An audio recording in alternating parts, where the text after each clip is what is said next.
विश्वं दर्पणदृश्यमाननगरी तुल्यन्निजान्तर्गतम् पश्यन्नात्मनि मायया बहिरिवोद्भूतं यथा निद्रया यः साक्षात् कुरुते प्रबोधसमये स्वात्मानमेवाद्वयम् तस्मै श्रीगुरुमूर्तये नमः इदं श्रीदक्षिणामूर्तये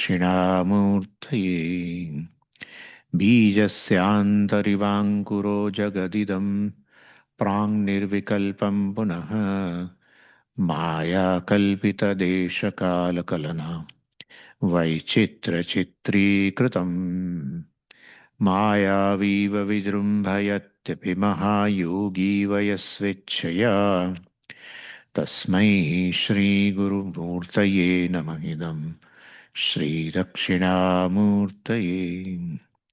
तस्मै श्रीगुरुमूर्तये नमः इदं श्रीदक्षिणामूर्तये ॐ सहना भवतु सहनौ भुनक्तु सह वीर्यङ्करवावहै तेजस्विनावधीतमस्तु मा विद्विषावहै ॐ शान्ति शान्ति शान्तिः सदाशिवसमारम्भां शङ्कराचार्यमध्यमाम् अस्मदाचार्यपर्यन्तां वन्दे गुरुपरम्पराम् ॐ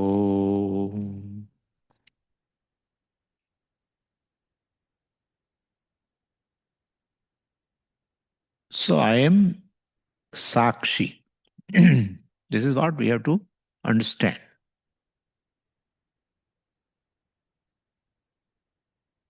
Understanding that and then alertly imbibing this is called Sakshi Bhava, remaining as Sakshi.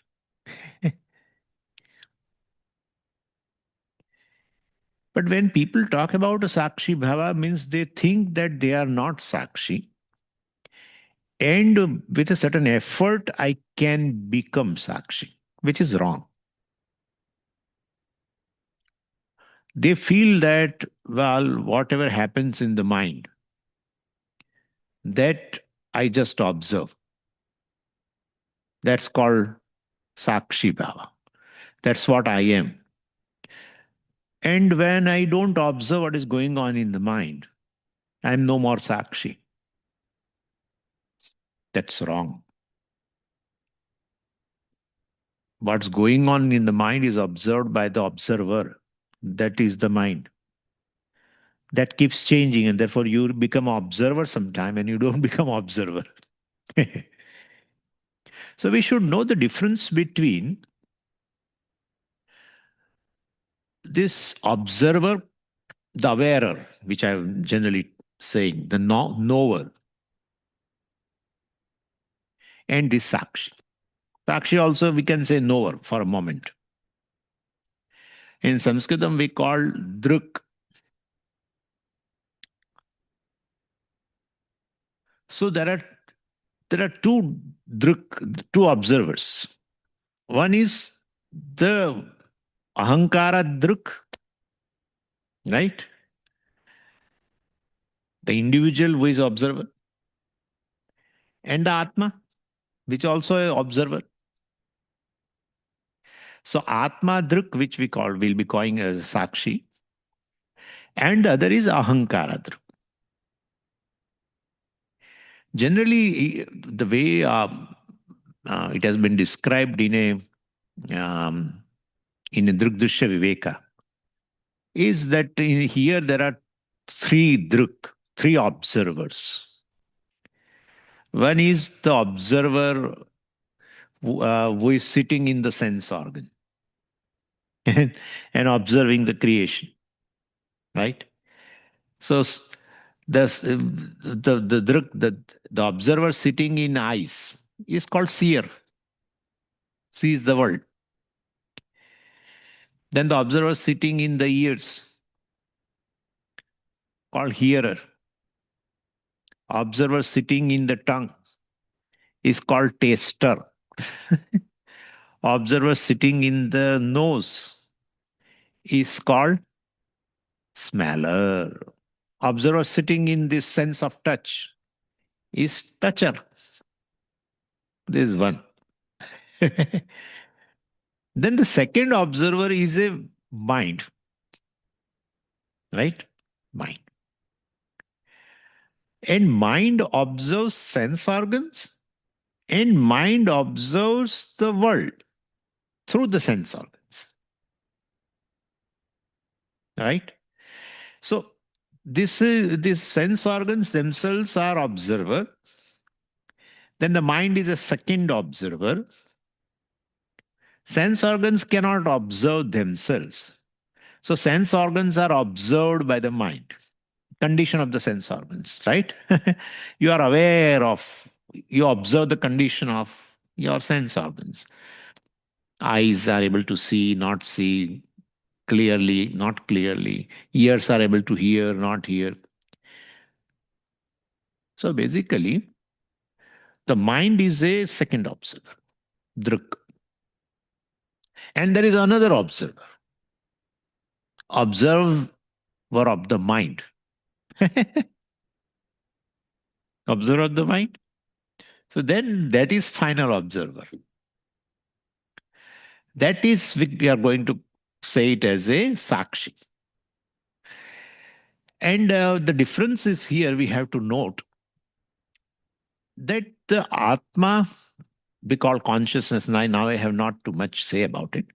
I, the consciousness, really, and this observer called mind, let's forget about now this. Let's keep two observers.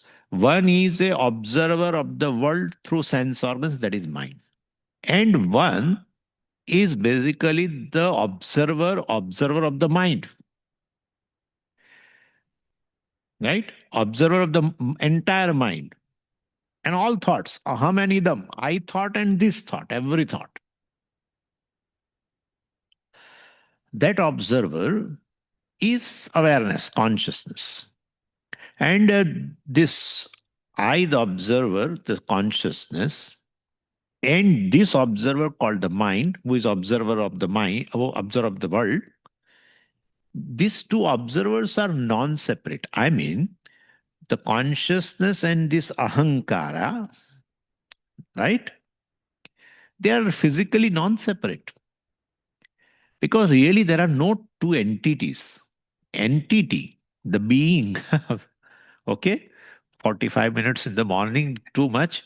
But anyway, what I'm saying that, well, the ahankara is non-separate from I consciousness. Non-separate. Non-separate means what? Non-separate means non-separate. Means there are not two entities which are joined, non-separate. No. The ahankara's existence is proven in consciousness. Therefore, it is non-separate. Clear? Like what? Say our example, morning example. Existence of ornament is proven in what? Gold. That way non-separate. But ornament and gold are non-separate, but not two entities combined like that. There is only one. That's how I said awarer, the observer, is nothing but awareness when awareness plus what I am aware of. This ahankara observer will not, the knower, awarer, will not be there if there is no object to be known. Therefore, basically, awareness remains, consciousness remains, but the conscious being, the knower, the awarer, the observer, will be there when there is objects of sight and objects of thing, etc. All will be there. Even outside thoughts are not there, but some thought of perception. will be there. Thought of inference will be there, right? Thought of let's say doubt will be there. Let's say then you are a doubter. You will say I am doubt. That is the same mind. Anyway, so my point is, if no object, internal or external, is there, in external also enters into form of a thought. Internal also is in the form of a thought, inference, doubt, memory, thought of recollection, thought of doubt, right? It's all thought, thought of emotion. That is inside, not outside. Therefore, the thought pertaining to the external world, thought pertaining to the internal world, even if they are not there, suppose if they are not there, then this ahankara, I thought also will not be there. Naturally. If that is not there, the claimer will not be there. Nothing to claim, then the claimer also will not be there. He's a claimer, right? Could you follow what I'm saying? Ah, it's a claimer. Whatever he sees through the eyes, I am seer. You need not. But it, some thought of sound, I am hearer. Huh? And as a hearer, then objectifies sound. As a seer, objectifies form. So I and this, mind itself, entirely, please understand this. The mind, which is conscious because of the presence of consciousness, ever present consciousness, as it arises, is conscious. And in that conscious mind, definitely, well, that mind through the senses go out and sees, hears, etc. And there will be corresponding seer, hearer, etc. Could you follow? So a conscious mind itself becomes a observer, awarer, right? Awarer, knower. And there is something to be known, knowledge of an object. Mind itself divides into a knower and knowledge. Knowledge means some object, thought form, and illumined by what? Consciousness. That's knowledge. Same ahankara means what? Knower means what? I thought. I thought means covering entire mind. There is a thought which is called I thought. Okay. And that is also with the consciousness called ahankara, knower. Knower is a conscious entity. Yes. Thought is a conscious entity. No, thought is mind. That is inert. But it is, I thought is conscious. Right? I thought is conscious, and that is called knower. So, in my presence, basically, the consciousness, the mind which is non separate from the I, right? That mind which is non separate from the I, or consciousness alone which appears as the mind, as a conscious mind, does these two things, becomes knower, and then there will be objectification in form of this thought or knowledge. And look at the difference between the knower mind and the knower atmas. You say atma knower for a time being. What is the difference? Both druk, both druk, right? One is constantly changing. Seer, hearer, etc., etc., etc. So ahankara becomes observer by undergoing change. What it observes, accordingly change. Sees, then seer. Hears, then hearer. So depending upon the type of thought, depending upon the type of knowledge, depending upon the thought modification, ahankara also is undergoing change because it is mind only, I thought. Could you follow? And therefore, the observer the world, right? Through the senses observes the world.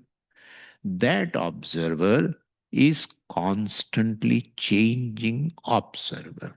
Not only it is changing when it is there, it also arrives, it goes away also. In two states, it is there. In dream, of course, as a dreamer, and observes the dream.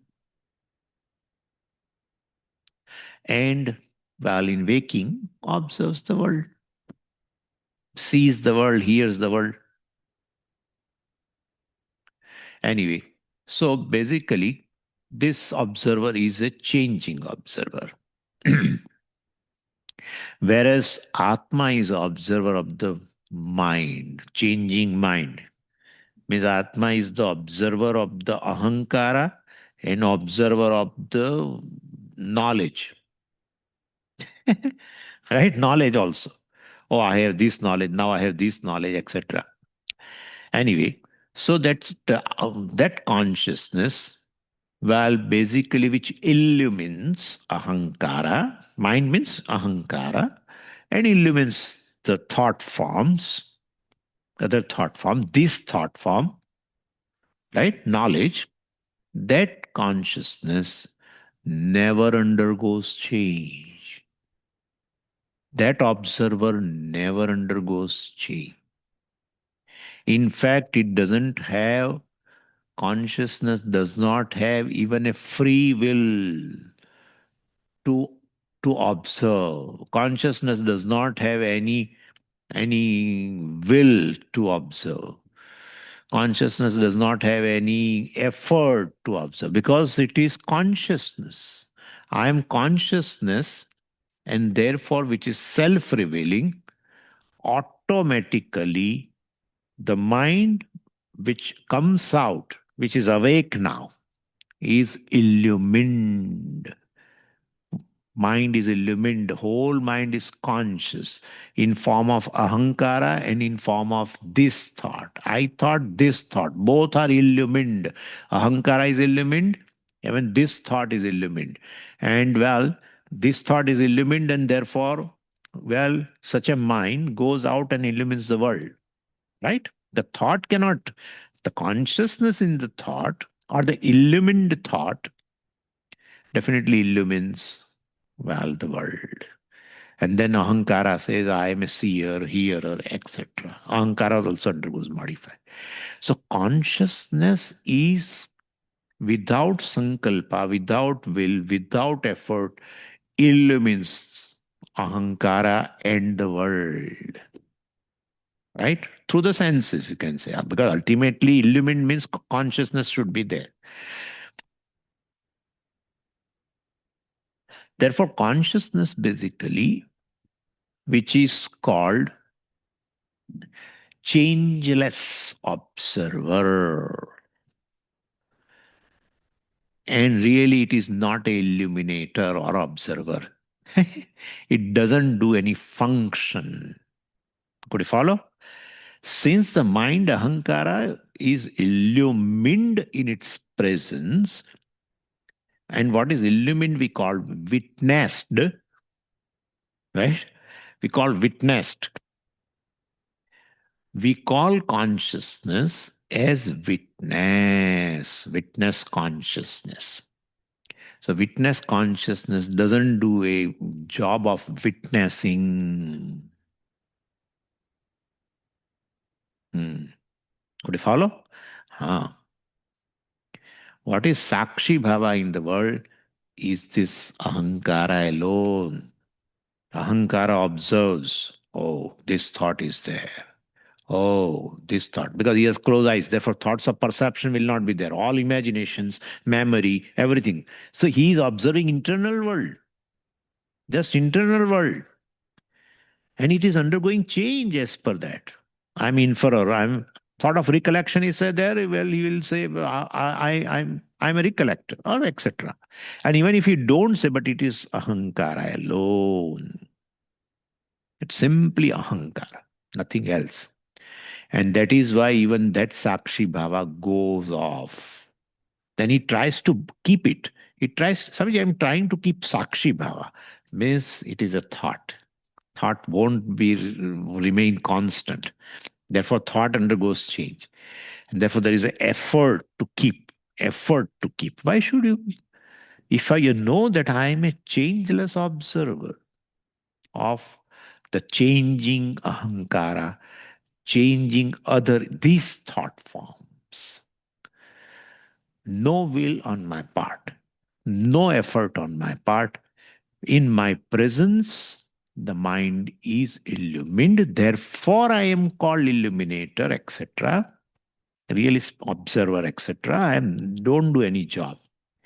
So, Sakshi, by its mere presence, illumines the mind and the thoughts, which are changing constantly. And while illumining, this Sakshi doesn't do any action, nor does it undergo any change. Therefore, Atma is a nirvikara drik, changeless observer. Ahankara is a savikara drik, changing observer. Could you follow? The whole mind, which is non-separate from the eye, like the ornament, non-separate from the gold, wave non-separate from the water, automatically it exists in water, non-separate from the water, or I consciousness alone in the form of ahankara, identifying with the mind, mithya mind becomes mithya ahankara, and mithya thoughts all are illumined by ultimately the Sakshi alone. Now, so mind, no other difference between ahankara wearer and awareness or final awareness, witness awareness. Witness awareness. Awarer, if I say, then you will again feel that some. But anyway, so the witness, Sakshi and ahankara. Okay? Let's keep that way. The other difference is there. One is, the first is, I already told you, one is say changing, other is say just by presence, right? Just by presence. So, mind and ahankara has to illumine the world by entertaining corresponding thoughts. So, mind can illumine the world, the ahankara can illumine the world sequentially. Sequentially. Since every specific perception requires a specific thought mode, right? And therefore, Gata to illumine the pot outside, there should be a corresponding thought called pot thought. That is nothing but a mind's modification in the form of pot. The mind means, well, basically, this thought. Ahankara is sitting there. Is sitting there. And as the pot thought arises, it becomes pot knowledge because consciousness is there. And therefore, ahankara says, I am a seer of the pot. It's also mind. But basically, ahankara illumines the world sequentially. Because at one time, one thought. First, mind assumes a form of a pot. Then mind assumes a form of a clip. Then mind assumes a form of a rose. Mind assumes a form of a camera. So ahankara illumines the world sequentially because the mind has a thought form sequential. Anyway, so mind can deliberately entertain only one thought at a time. So mental perception of a ahankara is sequential, gradual, time bound, time governed also, naturally. So perception also, sequential. On the other hand, Sakshi illumines not through a particular act. So Sakshi's perception is non-sequential. And therefore, Sakshi is, they call it as a akramadruk. Akramadruk means he is observer without sequence. Ahankara is the observer with sequence. Therefore, Ahankara also undergoes change sequentially. But consciousness is non-sequential observer. Yeah. To understand this, let us take an example. The sunlight, right? Sunlight pervades, here it's not, well, this light pervades, let's say. This light pervades the whole room and the people sitting here. And well, because all fall within the range of the light. And therefore, they are illumined non-sequentially at a time by all, by the light. All are illumined together. Even though this light illumines all of them together without sequence, non-sequentially, but I illumine you, see you sequentially. Right? Sequentially. I see you, then I see you, then I see you, then I see you, then I see you. Could you follow? I'm coming to that. Don't worry. I'm coming to that. So this is one example. Better example is remove the light. When as I come in the class and my eyes fall, all are illumined together. But then I want to know so and so person has come or not. Then, the fifth person has gone. Could you follow? As I come, whole class is illumined. But then to see particular one, well, then sequence automatically comes. Similarly, consciousness observes the mind non-sequentially. Whole mind is illumined, understand. Swamiji, consciousness illumines whole mind means then all things will be known. No. Consciousness illumines whole mind. Right?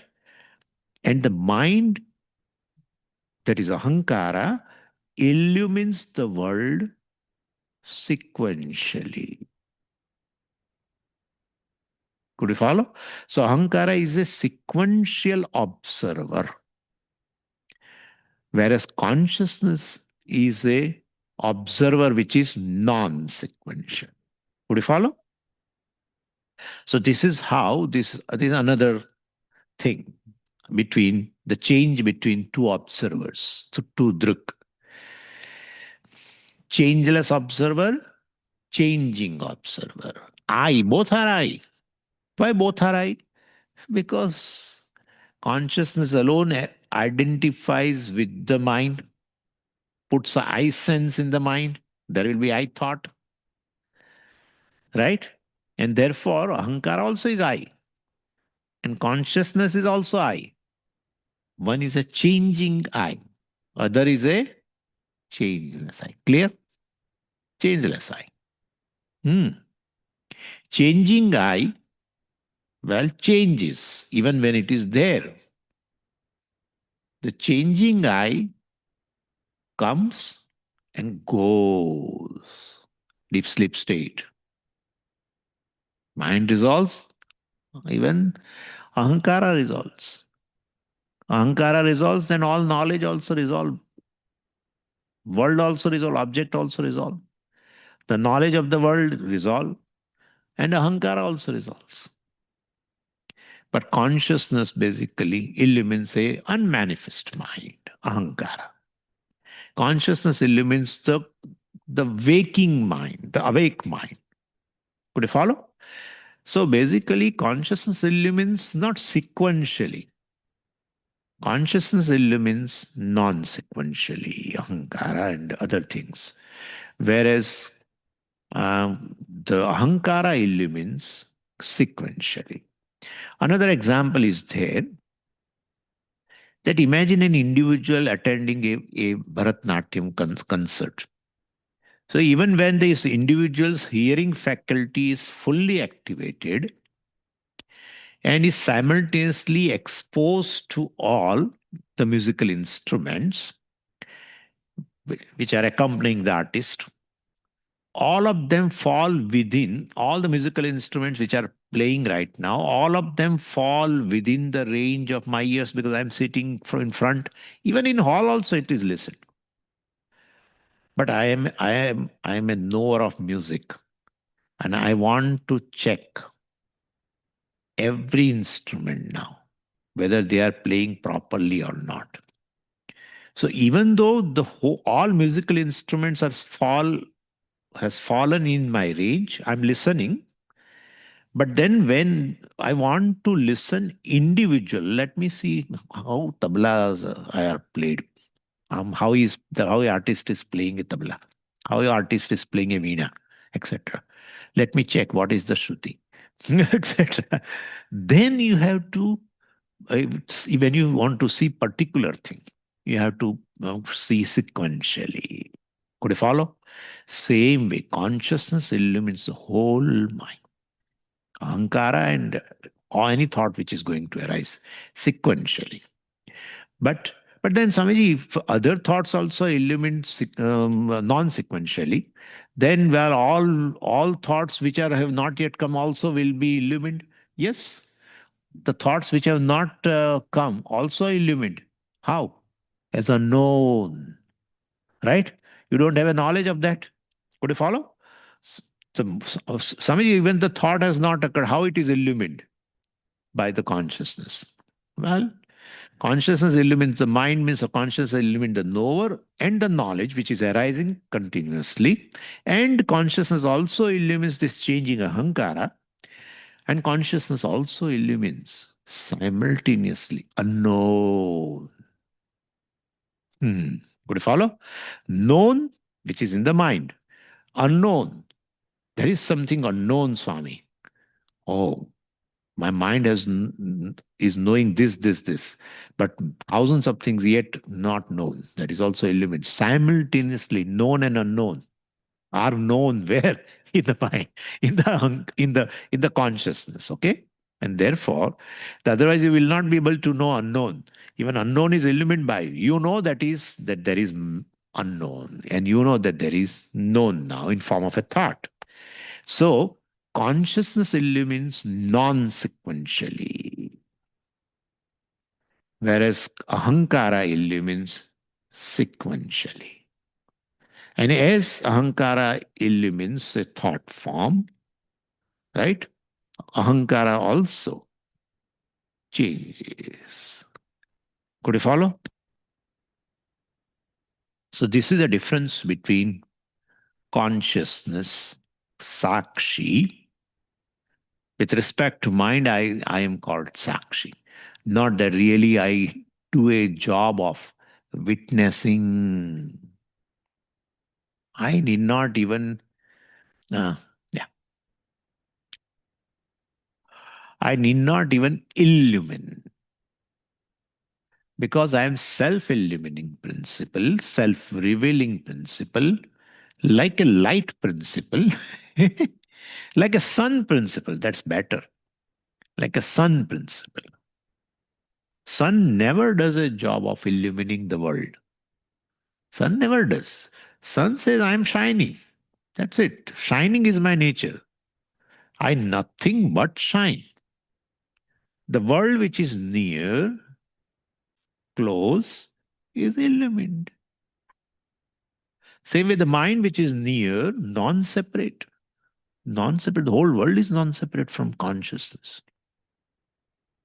But mind basically is a special thing. Mind is not simply illumined, becomes illuminator of the world as ahankara. Hmm. The mind which is illumined by consciousness becomes active. I thought this thought, I thought this thought. As become conscious, it goes out. Paranchikhani. And as whatever comes, says, I am no pot. I know sound. I know the taste of this. I know the smell of this. Look at that. That's fine. I know, I know. Swamiji, that is no, it's a generic term. He says, I am a taster. I'm a smeller. He says that. I smell, he says. Right? I smell. I see. I hear. Right? I touch. Therefore, the knower, which is a generic term, it is actually undergoing a change. Seer, hearer, etc. And there is nothing to see outside here, etc. All doors closed. Then internal world. Internal thoughts, emotions, and memory, and all. There also, again, I am a one who is remembering. I am emoting. I am doubting. I am inferring. External world through senses or internal world, right? Is the observer is mind, ahankara, which is a changing observer. And I am, and also changing observer, not only changing, well, observes sequentially as the thought arises. Thought of sound, thought of name form, color form, thought of smell. So, changing observer, sequential observer, whereas consciousness is a simultaneous, non-sequential observer, non-sequential. So, this is how we have to understand. Finally, so, you know, as I called you, this mind in presence of consciousness is called ahankara, and mind or ahankara undergoes varieties of. Now I'm introducing a new word which you are very familiar. That's why I'm introducing. And mind undergoes varieties of experiences, we called. So instead of saying now just ahankara, I will say I am an experiencer. Now, why you have brought new word? Well, experience also is nothing but a thought modification only, thought form. But what is called, a flow of experiences, we call, like in a waking, we have a flow of experiences, is nothing but arrival and departure of thoughts. Arrival and departure of thoughts. So the vritti is called thought when it is by just itself. But the vritti reveals itself in the presence of consciousness, which is self revealing. That vritti, that thought form is called experience. A vritti is nothing but a thought form, modification of the mind. It is vritti in English.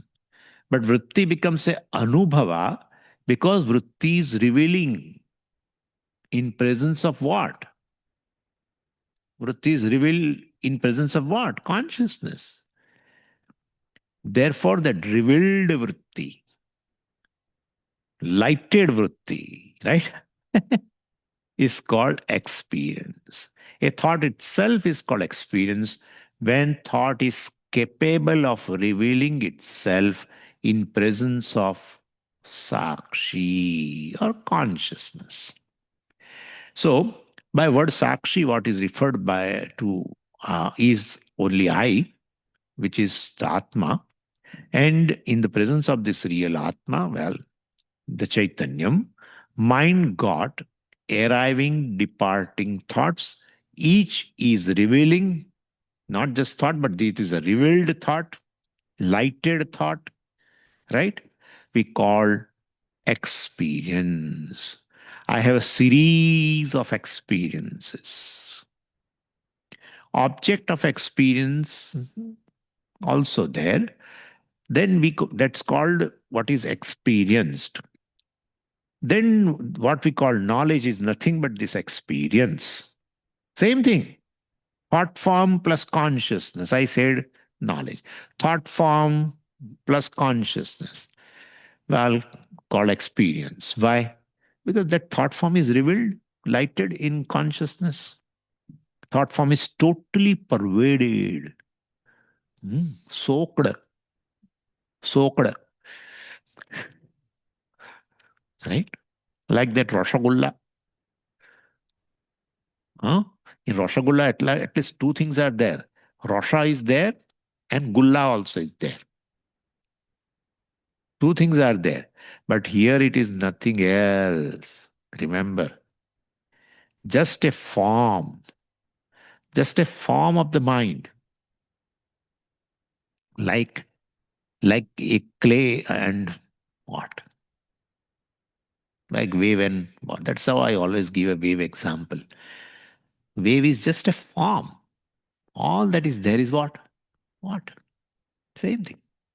All that is there is consciousness, all pervading consciousness, ever present consciousness. As the thought arises, it's nothing but a form of that consciousness alone. Why are you saying like this? Because for us, thought is a nightmare. A thought arises, we feel it's some solid entity, Rakshasa, and it will crush me. It will crush me. It is just a form. Form cannot affect. Form cannot affect what? The substance, right? A pot cannot affect what? Clay. Pot cannot affect. Mithya. It is just a thought. If you feel threatened, it won't go. If you ignore, it goes off. It just goes off. Yeah. It is merely a thought, which when it leaves, it doesn't create any dent in you, the consciousness. It arrives, it doesn't subtract you, it doesn't eliminate you. Pot arrives, cannot eliminate clay. Pot goes away, creates some dent in clay. No. Clay is clay. Gold is gold.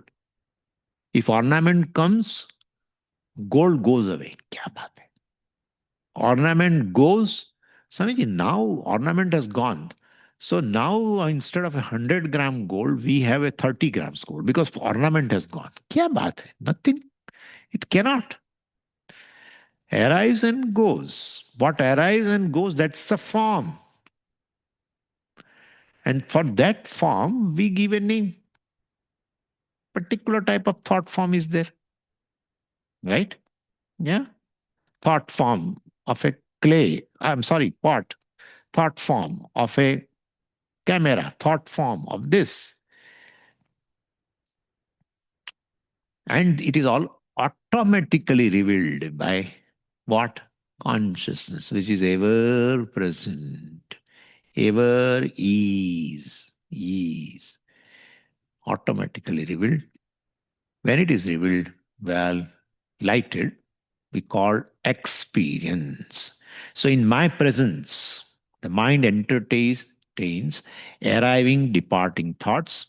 Every thought is called experience because thought is able to reveal itself, not because of its glory, but because of my presence, my sannidhi.